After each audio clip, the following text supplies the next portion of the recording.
বাচ্চা যখন ছোট থাকে আমরা মায়েরা ভাবি কি যে কবে একটু হাঁটা শিখবে, তাহলে মনে হয় একটু শান্তি পাবো। সকাল সকাল পোলাপানকে ঘুম থেকে উঠানো কি যে একটা কষ্টের ব্যাপার, নিজেরই ঘুম ভাঙে না, পোলাপানরে কি করে ঘুম থেকে উঠাই। আমি যতই ওর বাবাকে বলি না কেন বাচ্চাদেরকে এটা কিনে দিবা না সেটা কিনে দিবা না, দিন শেষে আমিই সব থেকে বেশি জিনিস কিনি। আর এইদিকে 4 মাস পরে আমরা রেস্টুরেন্টে খেতে গেলাম। ডিসেম্বর মাস আসলেই তাদের মাথায় একটা জিনিসই ঘোরে, সান্তাসান তাদেরকে গিফট দেবে। তো এই তো ক্রিসমাসের আগে পরে নিয়েই থাকছে আজকের ব্লগ। হ্যালো এভরিওয়ান, কেমন আছেন সবাই? আশা করছি সবাই অনেক ভালো আছেন। রাতে আমার সবসময় ঘুমাতে একটু দেরি হয়, কারণ বাচ্চারা ঘুমালে আমি ভিডিও এডিট করতে বসি। তো সকালে ওদেরকে কি ঘুম থেকে উঠাবো, আমারই চোখ খোলে না, আমারই ঘুম থেকে উঠতে ইচ্ছা করে না। তারপরেও দেখা যায় যে যেহেতু ওরা ডে কেয়ারে যায়, একটা নিয়মের মধ্যে চলে, তাই ইচ্ছা না থাকলেও উঠে তাদেরকে রেডি করে ডে কেয়ারে দিয়ে আসতে হয়। আর ডে কেয়ারে দিয়ে সেই যে আমি ঘুমাতে পারি তাও না, সংসারে অনেক কাজ থাকে, সেগুলোও করতে হয়। আবার ওদেরকে ডে কেয়ার থেকে আনারও সময় হয়ে যায়। যদিও এগুলো আমার কাছে খুবই নর্মাল মনে হয় যে আমাদের মায়েদের জীবনটাই এরকম।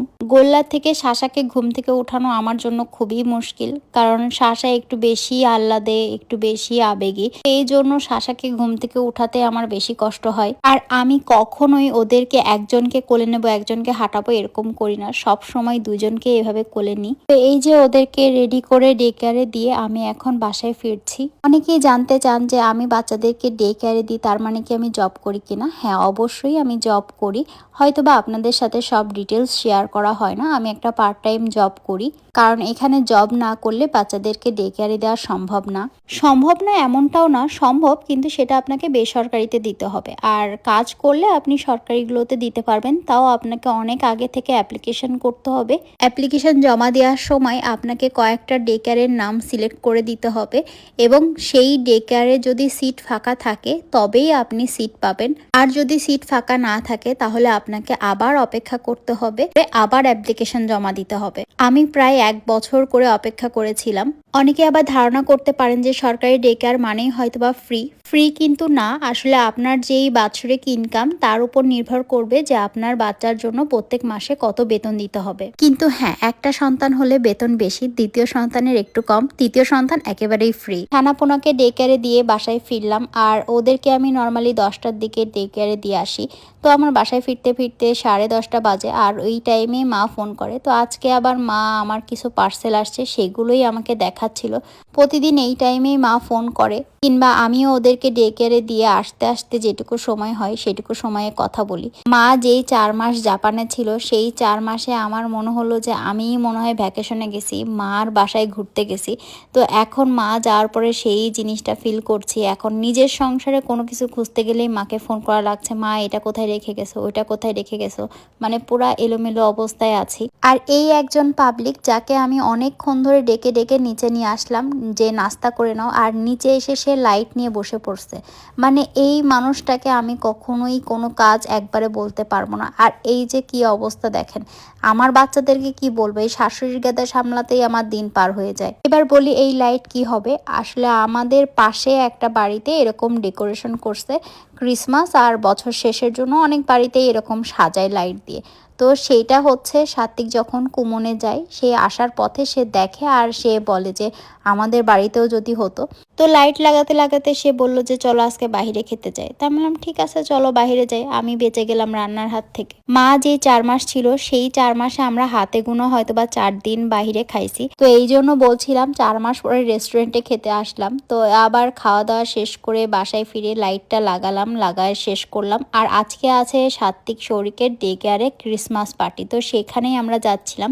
আর ডে কেয়ারের প্রোগ্রাম কিংবা স্কুলের প্রোগ্রামে আসলে গাড়ি নিয়ে যাওয়া যায় না এমনটা না, আলাদা পার্কিংয়ে রাখতে হয়। কিন্তু ওদের ডে কেয়ারের পাশে তেমন পার্কিং ছিল না বিধায় আজকে আমরা ট্যাক্সিতে যাতায়াত করলাম।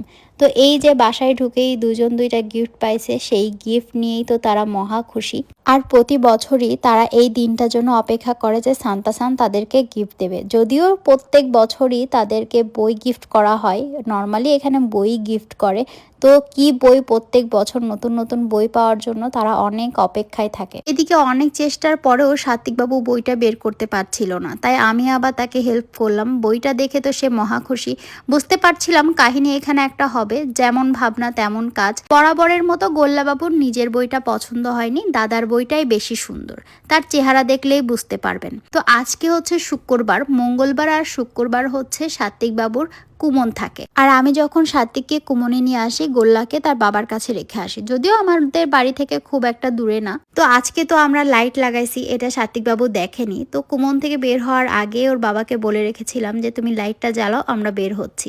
আমাদের বাড়ি থেকে কয়েক বাড়ি পরেই কুমন। তো কুমন থেকে বের হয়ে সে লক্ষ্য করেছে যে আমাদের বাড়িতে লাইট জ্বলছে। সে তো এক দৌড়ে চলে আসছে, আর সে কি খুশি। ওই যে একটা ব্যাপার আছে না, যে নিজের চোখকেও বিশ্বাস করতে পারছি না, তো সাত্বিকের হয়েছে সেরকম দশা। সে নিজের চোখকেও বিশ্বাস করতে পারছে না। আর এদিকে যে যার ধান্দায় আছে, গোল্লাবাবু কিসের লাইট ফাইট, সে যাবে বাহিরে। তো তাকে জিজ্ঞাসা করছি কেমন লাগলো, সেও সুন্দর একটা উত্তর দিল। ঘরে ঢুকতে না ঢুকতেই আমি এদিকে কাজে ব্যস্ত, আর এই যে দেখেন ফ্রিজ খুলে সে কি একটা বের করার ধান্দায় আছে। আমার দুইটা বাচ্চা দুই রকমের লক্ষ্মী ছানা। বড়জন তো একটু শান্ত প্রকৃতি, আর ছোটজন একটু বেশি অ্যাক্টিভ, কিন্তু দুইটাই অনেক লক্ষ্মী। তো গোল্লা যখন ছোট ছিল, যখন কোলে কোলে থাকতো, তখন তো কাজের অনেক অসুবিধা হতো কোলে নিয়ে। তখন মনে হতো কি যে হাঁটা শিখলেই মনে হয় একটু শান্তি পাবো।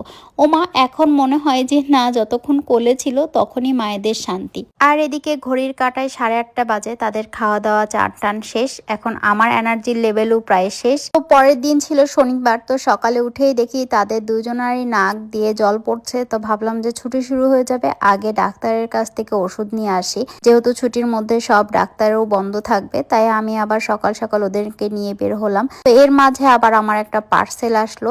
ভাগ্যিস আমি বের হওয়ার সময়ই পার্সেলটা আসছে, তো এই জন্য আমি পার্সেলটা নিয়ে একবারে বের হলাম। এদিকে আবার ঠান্ডা, তার সাথে আবার বৃষ্টি, মানে কি যে একটা বাজে অবস্থা। ছুটির দিন আসলেই ওদের বাবার এত ব্যস্ততা বাড়ে, আর যখন একটা প্রবলেম হয় তখন সব প্রবলেমগুলো একসাথে হয়। আমি জানি না আমার সাথেই হয় কিনা আপনাদের সাথেও হয়, অবশ্যই কমেন্টস করে জানাবেন।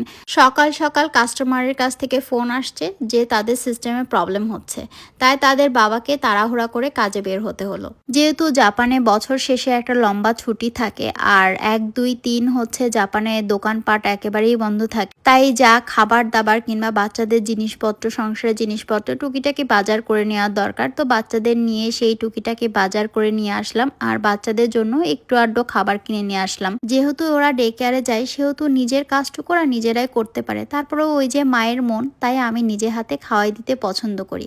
আর এই দিকে হয়েছে ছোটজন। আসলে ছোটরা হয়তো বা তাড়াতাড়ি সবকিছু শিখে যায়। সে এখনই হিসু হাগুর কথা বলতে পারে, এখন না অনেকদিন আগে থেকেই বলতে পারে, কিন্তু এখন হচ্ছে তার হিসু পেলে সে টয়লেটে যেয়েই হিসু করে। যদিও আমি ডাইপার পরায় রাখি আমার সুবিধার্থে। অনেক আপুরাই জানতে চান যে আমার বাচ্চাদেরকে কি করে টয়লেট ট্রেনিং দেওয়াইছি, কিংবা কিভাবে এই অভ্যাসগুলো তৈরি করাইছি।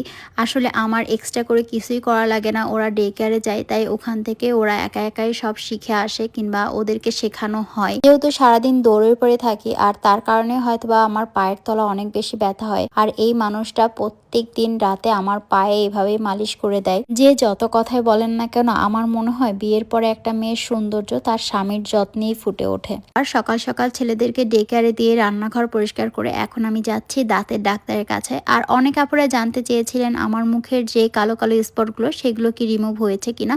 অনেকটাই হালকা হয়ে গেছে, কিন্তু ওইটা আমি আর ব্যবহার করিনি, কারণ স্কিনটা অনেক বেশি সেন্সিটিভ হয়ে যাচ্ছে। তো আজকে আমি দাঁত দেখাতে একাই গেছিলাম। পরে দেখলাম যে আপনাদের ভাইয়া ফোন করেছে যে তার কাজ শেষ, সে আমাকে নিতে আসছে। যেহেতু দুপুর হয়ে গেছিল, আর আমারও অনেক খিদে লাগছিল, আর সেও সকাল সকাল বের হয়ে গেছে, তারও খিদা লেগে গেছিল। তাই বাসায় যেয়ে আবার রান্না করে খেতে খেতে অনেক দেরি হয়ে যাবে, তাই সে বলল যে চলো সুশি খেয়ে যাই।